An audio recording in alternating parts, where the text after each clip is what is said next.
Welcome to my 2-minute drill. Attitude is a life-defining characteristic. I grew up in a home where there was 2 parents present.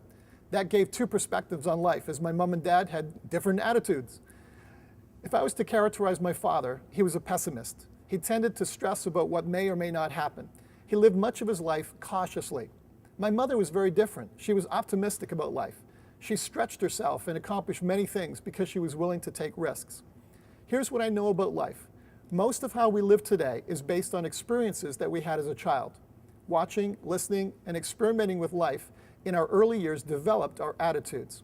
My dad was a child of the Great Depression era. You saved everything and made everything stretch.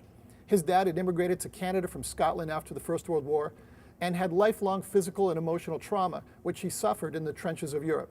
My dad's mother died early in life from asthma. Now you understand better why my dad had an attitude, or had the attitude that he did. Is it possible to change your attitude and to grow out of your surroundings and circumstances? The answer is a big yes. We all love the biographies and movies that portray these stories of overcoming. Did you know that you can change your attitude easily? Well, it isn't exactly easy, but the technology's there. Paul the Apostle tells us that we need to renew or to rework our minds, how we think, how we process information. He tells us that our minds aren't processing properly.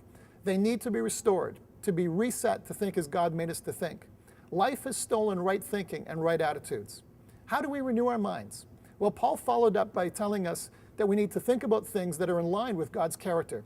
We are to choose to have an attitude that reflects the thinking of Jesus. Here's your homework for today. In Matthew chapter 5, verses 1 to 12, Jesus began one of the longest recorded sermons. At the beginning of his talk, Jesus shares with us a number of principles that we can adopt. And if we do, it'll change our attitude. Have fun changing how you think today. Join me tomorrow when we're going to be talking about emotions. To go deeper, head to www.lored.org and click on Principles.